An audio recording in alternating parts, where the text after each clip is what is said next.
চাক দে ইন্ডিয়া মুভিটা দেখেছেন? আমার ওয়াইফই ইন্টারেস্টেড ছিল না মেহেদী টিমের কোচ। মেইন যেটা ব্যারিয়ার সেটা হলো ফিটনেসটা আমরা ইমপ্রুভ করতে পারলে আমরা অনেক কাজ করতে পারবো।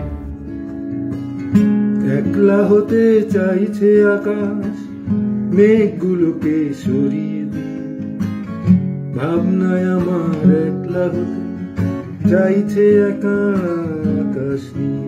এতক্ষণ যে গানটা শুনলেন, গানের মানুষটাকেও দেখলেন, সেই মানুষটাই আমার পাশে বসা। তার এখন অনেক পরিচয় রয়েছে, কিন্তু বর্তমান একদম পরিচয় হচ্ছে তিনি বাংলাদেশ নারী ক্রিকেট দলের কোচ সারোয়ার ইমরান। গানটা কিন্তু দুর্দান্ত গান তিনি, মানে সেটা দিয়ে শুরু করতে চাই। সারোয়ার ইমরান এত সুন্দর গান আসলে কিভাবে শিখলো? এমনি ছোটোবেলাতে বাথরুম সিঙ্গার ছিলাম, তো জয়েন করার পরে গিটারটা আসলো আর কি। যেভাবে আমি আগে গিটারকে অত পছন্দ করতাম না, কারণ গিটার মানে একটা হইচই মনে হতো। তো বিকেএসপিতে হোস্টেলে আর কি আমাদের ম্যাথমেটিক্স টিচার ছিল, একটা গিটার কিনছে এবং সে প্র্যাকটিস করে, ওরকম বাজাতে পারে না, নতুন আর কি। একদিন হঠাৎ ওর রুমের পাশ দিয়ে যাচ্ছি, আমরা 4 তলায় সবাই থাকি, হঠাৎ দেখি ঘুমেরও ছায়ায় চাঁদেরও চোখে এ মধুরাত নাহি বাগ, এই গানটা গাচ্ছে নাজমুল আবেদিন ফাহিম।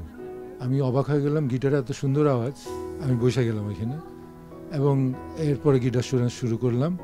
ওই গিটার দিয়েই নোমান আলম ম্যাথমেটিক্সের টিচার, ওর গিটার দিয়ে আমরা ফাহিম আমাদের ওস্তাদ গিটারে, আমি নোমান দুজনে গিটার বাজানো শুরু করলাম। 1-2টা কর্ড দিয়েই সব গানই গাইতাম, হয়তো প্রথম এরকম ছিল আর কি। তারপর ওই নেশাটা ছিল আর কি। ওই নেশাটার পরে আমি পরে গিটার কিনি এবং চেষ্টা করি কোনো টিচার আছে। আমি তো ঢাকায় চলে আসি 97-এ, তারপরে ঢাকায় কিছুদিন চেষ্টা করলাম, অত গিটার বাজাতে পারি না। এরপরে আবার গিটারের নেশা চাপলো অনেক বছর পরে, তারপরে শুরু করলাম আবার নিজে। তো ওইভাবে আসতে মানুষের জন্য, জীবনের জন্য একটু সহানুভূতি কি মানুষ পেতে পারে না? এখনো করা হয়, গান গাওয়া হয়? মাঝে মাঝে গানে, মানে অবসর সময়টা কি গানে কাটে? সময় সপ্তাহে 1-2 দিন অবশ্যই। গান ছাড়া আর কোনো শখ আছে কিনা সারোয়ার ইমরানের? না, আমার শখ মানে আমি অনেক গেম খেলতে পছন্দ করি। আচ্ছা, মোবাইল গেম? না মাঠে ফিল্ড গেম যেগুলো। ওকে। হ্যাঁ, এখন পারি না। ফুটবল আমার প্রিয় খেলা, আমি বাস্কেটবল খেলছি, ভলিবল খেলছি, অনেক গেমই খেলছি, জুডো করছি। মোটামুটি সব খেলাতেই বেশ মানে পারদর্শিতা আছে এবং খেলেছেন, উপভোগ করেন সবচেয়ে বড় কথা। যে ক্রিকেট ছাড়া অনেক সবকিছু পারদর্শিতা, ক্রিকেট ছাড়া অন্যগুলো তেমন ছিল না। ফুটবল কিছুটা খেলতাম, এইভাবে আর কি। ভলিবল ওই লেভেলে খেলা হয়নি। হ্যান্ডবল খেলছি ফার্স্ট ডিভিশনে, ফুটবলও সেকেন্ড ডিভিশন টিমে ছিলাম। নষ্ট হওয়াতে পরে ক্রিকেটে চলে আসি পুরোপুরি। আমি আসলে আজকে ব্যক্তি সারোয়ার ইমরানকে জানতে চাই যে তিনি আসলে কেমন। অবসর সময়টা শুনলাম গান গেয়ে কাটে এবং অনেক খেলাও খেলেন।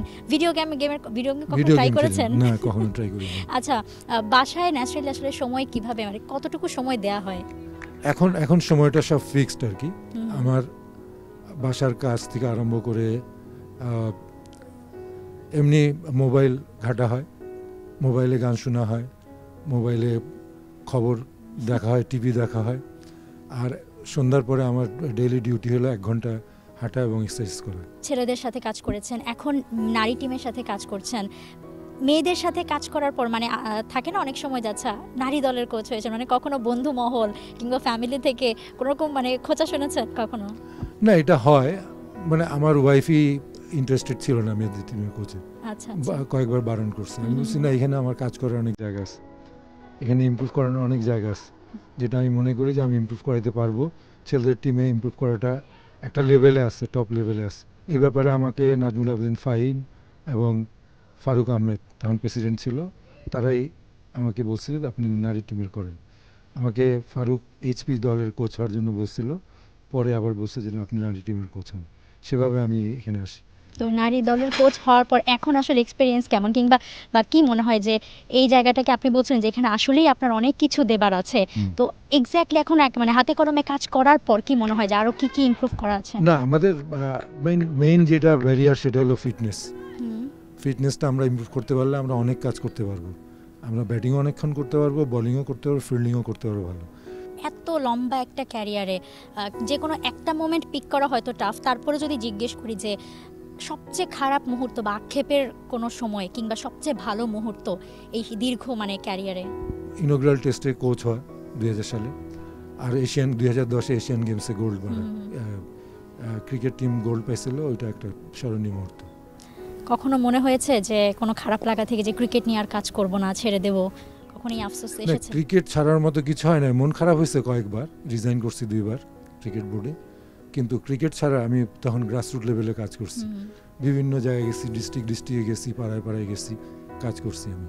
অনেক আফসোস, খারাপ লাগা কাজ করেছে অনেক সময়, কিন্তু এক্স্যাক্টলি মানে মোটিভেশনটা আসলে কোত্থেকে আসে? মোটিভেশনটা আমি বিলিভ করি যে আমি যদি কোনো ছেলেকে একটা পর্যায়ে নিতে পারি, এবং গরিব ছেলে যদি হয়, তার ফ্যামিলি পুরো দাঁড়ায় যাবে সবাই, এরকম অনেক ছেলের সাথে কাজ করছি আমি। সেই জন্য মোটিভেশনটা একটা ছেলেকে কিছু শেখানো, একটা লেভেলে খেলতে নিয়ে যাওয়া, এটার উপরই আমার মোটিভেশন ছিল। আমরা নর্মালি জানি যে মেয়েদেরকে কন্ট্রোল করা খুব টাফ একটা ব্যাপার, সো আপনি সেখানে এতগুলো আসলে মেয়েকে বা মাঠে 11 জন কিংবা এর থেকেও বেশি কন্ট্রোল কিভাবে করেন? আর মেয়েদের মুড সুইং হ্যান্ডেল করাও তো অনেক বড় ব্যাপার। যারা আছে সবাই খুবই সাপোর্টিভ, সেজন্য আমরা মোটামুটি একটা আন্ডারস্ট্যান্ডিংয়ে কাজ করি, আমরা যতটুকু ফেয়ার মনে করি ওই 100% দিতে চেষ্টা করি আমরা। ক্রিকেট নিয়ে যদি কাজ নাই করা হতো কখনো, কি হতেন, কি করতেন? প্রথমে ছোটবেলায় ডাক্তার হওয়ার ইচ্ছা ছিল, আচ্ছা, তারপরে একটু বড় হওয়ার পরে ইঞ্জিনিয়ার হওয়ার ইচ্ছা ছিল, আরও কিছুদিন পরে বড় ভাই আর্মি অফিসার ছিল, আর্মি অফিসার হওয়ার ইন্টারেস্ট ছিল, doctor, engineer, army officer, lastly আমি ক্রিকেটে চলে আসি আর কি। সো বাংলাদেশের ক্রিকেটকে কোথায় দেখতে চান? অবভিয়াসলি আমরা চাই বিশ্বকাপ জিতুক, অনেক ওপরে যাক, বাট বাস্তবতার পরিপ্রেক্ষিতে আপনার কাছে কি মনে হয় যে বাংলাদেশের ক্রিকেট আসলে কোথায় সার্ভাইভ করতে পারবে? না, একটা জিনিস খেয়াল করবেন, শ্রীলঙ্কা যখন ওয়ার্ল্ড চ্যাম্পিয়ন হয়েছে তখন কিন্তু শ্রীলঙ্কার নাম ছিল না। পাকিস্তান যেবার ওয়ার্ল্ড চ্যাম্পিয়ন হয় তাদের অবস্থা খুবই খারাপ ছিল। সুতরাং ওই হিসাবে আমরা যে ওয়ার্ল্ড চ্যাম্পিয়ন হতে পারবো না এটা কোনো কথা না, তারপরেও একটা লেভেলে থাকতে হয়। আমরা 10টা টিমের মধ্যে যদি 4-5 নম্বরে থাকি আমাদের চান্স থাকবে। তার আগে এখন যদি আমরা 10 নম্বর 9 নম্বরে থাকার পরে যদি আমরা বলি ওয়ার্ল্ড চ্যাম্পিয়ন হবো, একটু খারাপই দেখাবে।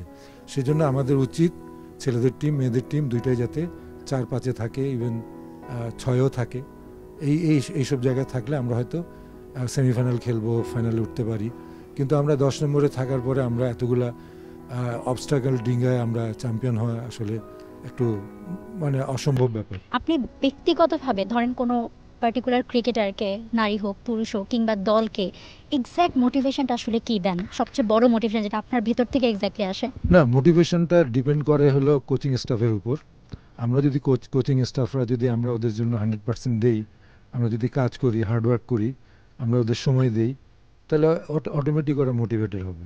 আর আমরা যদি জাস্ট রুটিন ওয়ার্ক করি, যে 2 ঘন্টা প্র্যাকটিস, আসলাম 2 ঘন্টা করলাম চলে গেলাম, সুতরাং আমাদের ডেডিকেশন দেখে ওরা মোটিভেটেড হবে। আর আরেকটা কথা, এখানে যারা ইন্টারন্যাশনাল খেলবে তারা যদি মোটিভেটেড প্লেয়ার না হয় তারা কিন্তু ওই লেভেলে যেতে পারবে না। সুতরাং মোটিভেটেড যারা তারাই এই লেভেলে আসে। কোনো কেউ যদি টাকার জন্য আসে শুধু, সে কিন্তু বেশি দিন টিকতে পারবে না। যারা ক্রিকেট ভালোবাসে এবং মোটিভেটেড, কোনো পুরস্কার ছাড়াই কাজগুলো করতে চায়, ওরা কিন্তু ওই লেভেলে খেলবে। প্যাশন থাকলে এই জায়গায় টিকে থাকা যাবে। সো ক্রিকেট বা স্পোর্টস ব্যাপারটাও এটাই। সো এত প্যাশন, এত মোটিভেশন, এত কিছু দিয়ে কাজ করার পর পরিবারকে আদৌ সময় দেওয়া হয়? বা পরিবারের তো আক্ষেপ নিশ্চয়ই থাকে। না, থাকে। আমি তো সন্ধ্যার পর ফ্রি, সন্ধ্যার পর ফ্রি। আবার এখন আমি খুব বিজি যে বিদেশে যাচ্ছি মেয়েদের সাথে, হ্যাঁ এখন একটু ঝামেলা হচ্ছে, কিন্তু এগুলা ওকে। মানে এত বছরে আসলে সেটা ফ্যামিলি ওকে হয়ে গেছে, বোঝা হয়ে গেছে, সমস্যা নেই। চাক দি ইন্ডিয়া মুভিটা দেখেছেন? শাহরুখ খানের। হ্যাঁ, চাক দি ইন্ডিয়া। শাহরুখ খান সেখানে উইমেন হকি টিমের কোচ ছিলেন। পুরো দেখিনি আমি। আচ্ছা, মানে সেই মুভি মানে যতটুকুই দেখেছেন, মানে সেটা থেকে কখনো কোনো কি প্রেরণা বা কিছু কাজ করেছে কিনা? না, আমার তো মোটিভেশন আমার খুব ভিতর থেকে। একটা তো যে আউটার মোটিভেশন, যে প্রাইজ দিল, এই দিল, টাকা দিল, আরেকটা আছে ইনার মোটিভেশন আমার আছে। সেজন্য আমি ওই টাকাটা দরকার, বাট ওটা না থাকলেও আমি কাজ করবো আমার। সো বাংলাদেশ নারী টিমকে আগামী 5 বছরের মধ্যে মানে কোথায় গিয়ে দাঁড়াতে পারে আপনার কি মনে হয়? না, যে এখন যেভাবে আমি আসার পরে যেভাবে ফ্যাসিলিটিস দেওয়া হচ্ছে, আমি শিওর আমরা 4-5-6 বা 4-5-6-এর মধ্যে থাকবো। এখন আমরা 8 নম্বরে আছি, আমরা 4-5-এ থাকতে চাই এবং আমি মনে করি যে এটা সম্ভব। আর একদম সামনের ওয়ার্ল্ড কাপ নিয়ে প্ল্যানিংটা কি? সামনের ওয়ার্ল্ড কাপে আমাদের 50-50 চান্স আছে, 2টা টিম, পাকিস্তান এবং শ্রীলঙ্কা। আর বাদবাকি টিমগুলো হয়তো আমাদের থেকে একটু আগে আছে। তারপরে আমরা এই 1 বছরে যে কাজগুলো করছি আমরা মনে হয় যে আমরা আরও 2-1টা টিমকে হারাইতে পারবো। সারোয়ার ইমরানের এমন কোনো স্বপ্ন আছে যেটা নিজের দ্বারা পূরণ হয়নি, সেটা এখনকার জেনারেশন বা এখনকার টিম, এখনকার ক্রিকেট মানে ইনফ্রাস্ট্রাকচারে মানে আসলে পূরণ আমি করতে চাই চান? যে নেক্সট 5 বছরের মধ্যে আমরা ওমেন্স টিমে ওয়ার্ল্ড চ্যাম্পিয়ন হতে চাই। অনেক অনেক ধন্যবাদ স্যার আমাদের সাথে সময় দেওয়ার জন্য। টি স্পোর্টসের সঙ্গে ছিলেন সারোয়ার ইমরান, বাংলাদেশ ন্যাশনাল উইমেন টিমের কোচ, বিশ্বকাপে নিয়ে যাচ্ছেন দলকে। অনেক কথা বললেন, ব্যক্তিগত কিছু বিষয়ে শেয়ার করেছেন, সেই সাথে জানিয়েছেন বাংলাদেশ দলকে নিয়ে তার আশা, স্বপ্ন, এমনকি উইমেন ক্রিকেট টিমটাকে আগামী কিছু বছরের মধ্যে তিনি কোথায় দেখতে চান, কোথায় রেখে যেতে চান, সবটা জানালেন। আমরাও শুভকামনা জানাচ্ছি নারী দলের জন্য, নারী দলের বিশ্বকাপের জন্য। For more updates, subscribe to our YouTube channel and click on the bell icon. Follow us on Facebook and Instagram. Download T-Sports app to enjoy exciting games and highlights. Visit tsports.com.